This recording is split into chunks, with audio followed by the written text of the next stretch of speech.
Esok harinya, tak sadar aku terjaga saat sinar mentari masuk melalui jendela. Aku segera beranjak, karena menyadari defense yang kutempati bukanlah defense biasanya. Ya, aku berada di kamar Andre dan nampak di sebelahku, Andre masih terlelap dengan damainya. Namun ketika aku hendak beranjak, bersamaan itu pula Andre terjaga dan menaruhiku kembali ke feyukannya. "Dre!" ujarku. Namun rupanya Andre hanya tersenyum membiarkan aku pergi dari ruangannya. Saat itu juga aku buru-buru menyiapkan sarapan secepatnya. Apalagi, sesuai pesan suamiku, Mas Bambang akan pulang menjelang siang hari nanti. Untuk sejenak kulupakan masalah semalam bersama Andre. Walaupun terbesit kesan-kesan indah yang kualami, tapi biarlah untuk sejenak aku tak ingin mengingatnya lagi. Kupikir, anggap saja kemarin aku hanya mimpi dan pastinya nanti akan lupa-lupa sendiri. Selain itu nanti suamiku sudah pulang dan besok Dini putriku juga akan datang sehingga ingatan-ingatan bersama Andre akan hilang sendiri. Kebetulan hari itu Andre juga ada kuliah, jadi hanya aku di rumah. Tidak berapa lama kemudian suara bel pintu berbunyi. "Itu pasti Mas Bambang," gumamku sambil berlari menuju pintu menyambut suamiku. Dan ketika pintu terbuka, tampak wajah pria yang kutunggu tersenyum kepadaku. "Mah, Papa pulang," ucapnya dengan suara yang khas dan bergegas aku menyalaminya. "Oh ya, anak-anak mana mah?" tanyanya sambil celinguk-celinguk tak menemukan Andre dan Dini. "Andre lagi kuliah, Pak. Kalau Dini, belum pulang ikut bakti sosial di kampusnya," ucapku menjelaskan. Selanjutnya kami makan bersama, dan suamiku berbagi cerita keseruannya selama di luar kota. Tak terasa waktu yang kami jalani begitu cepat, kehadiran Mas Bambang lah menjadi penyebabnya. Aku merasa lebih tenang dan ceria ketika bersamanya, bahkan ingatan tentang Andre pun dapat sejenak kulupakan. Semua karena canda dan tawa suamiku yang membuatku terhibur. Malamnya, saat waktu menunjukkan pukul 7 petang, kami pun makan bersama. Mas Bambang duduk di sebelahku, sedangkan Andre tepat berada di hadapanku. Ada rasa canggung saat itu. Apalagi sesekali Andre menatapku, lalu membuang muka ketika aku membalas tatapannya itu. Tapi mungkin hanya perasaanku saja, karena selama kami makan, ia bersikap biasa seperti tak pernah ada apa-apa. Namun ketika aku mengambilkan sambal balado favorit suamiku, hal itu berhasil menyita perhatiannya. Entah kenapa ada rasa senang ketika melihat wajahnya yang nampak jengkel. Namun semakin lama pandangannya justru beralih pada lain-lainnya. Tapi, kubiarkan saja dia sejenak berkelana dengan pikirannya. Kami makan sambil diselingi obrolan kecil, sesuatu yang tak begitu penting. Mas Bambang lebih banyak bercerita saat dia berada di luar kota mengurusi bisnisnya.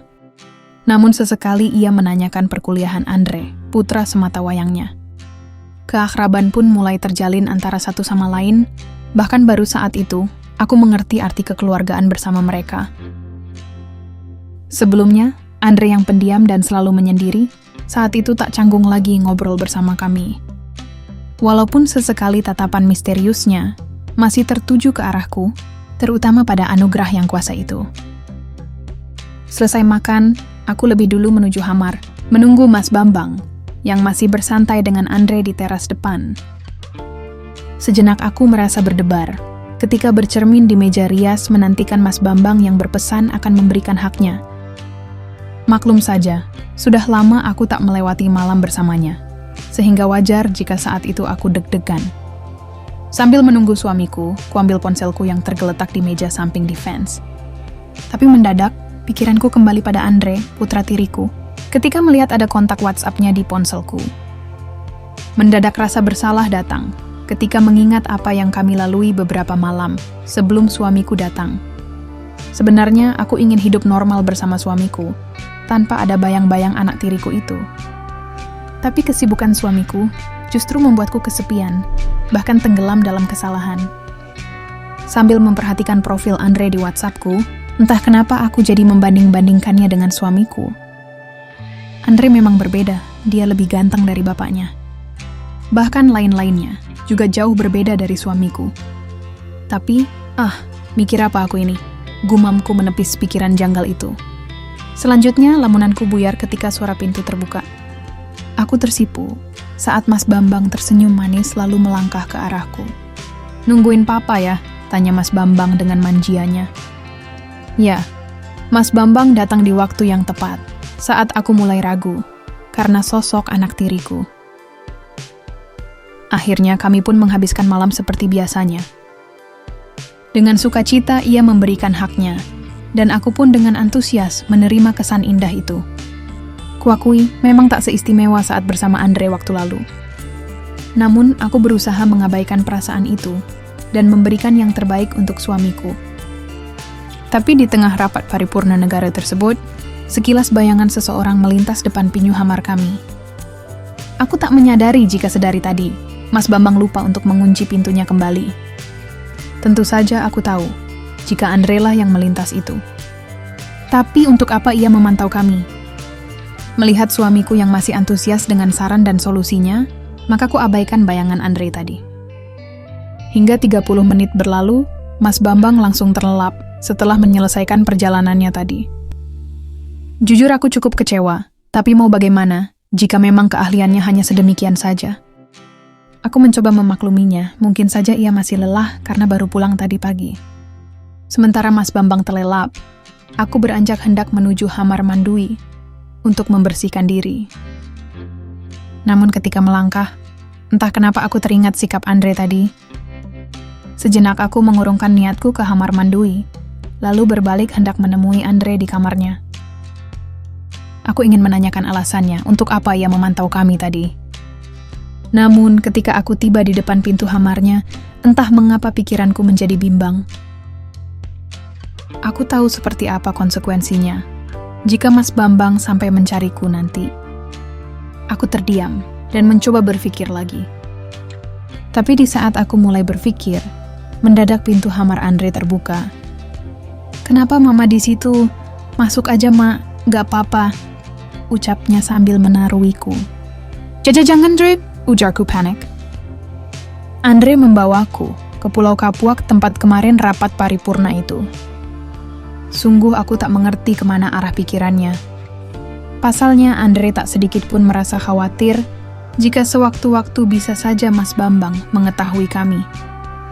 Sementara aku yang mulai dilanda bencana banjir bandang, sebisa mungkin tak berbicara. Bahkan ketika Andre melajukan kendaraannya, aku hanya bergumam dan ceramah rohani saja. Singkatnya, aku kembali ke ruanganku ketika waktu hampir menjelang pagi. Beruntung, Mas Bambang masih mendengkur, dan dipastikan ia tak mendengar apa-apa tadi. Paginya, setelah suami dan putra tiriku itu berangkat, aku kembali dengan rutinitasku.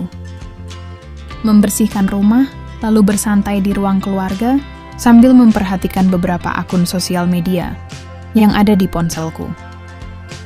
Tak terasa hari sudah menjelang siang. Aku yang hendak beranjak ke kamarku, mendadak kaget saat pintu utama terbuka. Aku menoleh dan mendapati Andre pulang lebih awal dari biasanya. Wajahnya tampak jengkel, dengan beberapa luka lebam di tangannya. "Andre," panggilku. Andre berhenti sejenak dengan wajah datarnya. "Kok sudah pulang?" tanyaku heran. Andre tak menjawab dan lantas melanjutkan langkahnya menuju kamar. Kenapa lagi dia? Apa dia ada masalah? Pikirku dalam hati. Ada rasa khawatir, tapi kuabaikan dan beranjak menuju kamarku. Namun belum 4 langkah aku berjalan, tiba-tiba Andre keluar dari kamarnya dan menemuiku. "Mak, tunggu." Ia melangkah dengan membawa ponsel, lalu memberikannya padaku. "Papa mau bicara," katanya, sambungnya. Rupanya Mas Bambang bercerita panjang lebar jika Andre bermasalah di kampusnya. Dia baru saja berkelahi, dan kemungkinan akan diberhentikan oleh kampusnya. Mas Bambang juga memintaku untuk mengobati luka putranya itu untuk sementara. Dan aku pun menyanggupi hal itu, karena aku juga tak ingin Andre nantinya kenapa-napa. Setelah panggilan itu berakhir, kuperhatikan Andre yang masih mematung di depanku. Memang nampak beberapa luka memar di wajah dan tangannya. "Tunggulah di ruang tamu, Mama ambilkan betadin dulu," ujarku buru-buru mengambil perlengkapan P3K. Sekembalinya di ruang tamu, aku mulai mengobati beberapa lukanya, Meskipun saat itu aku juga merasa sedikit gugup di dekatnya. "Ngapain lihat mama?" ucapku sedikit ketus. "Habisnya, mama cantik sih."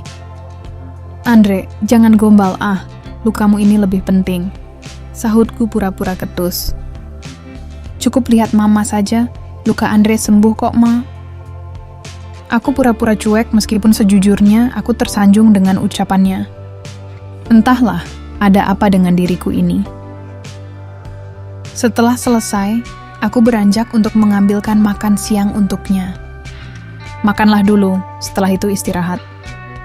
Dia mengangguk lalu tersenyum. Selanjutnya dia membawa makanan itu ke kamarnya, sementara aku memilih menuju dapur untuk menyiapkan masakan untuk Mas Bambang nanti. Di dapur, aku mulai memilah-milih bahan masakan yang bisa diolah menjadi masakan. Hingga 1 jam berlalu, ketika aku hendak meletakkan makanan pada meja makan, tiba-tiba aku dikejutkan oleh tangan yang melingkar dari belakang. Tanpa menoleh, aku yakin jika itu adalah Mas Bambang yang sudah pulang. "Sudah pulang, Mas?" tanyaku. Dia tak menjawab, dan justru memyuku makin erat.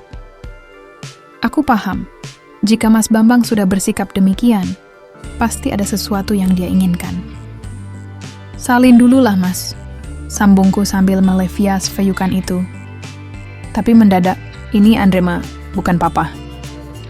Dig.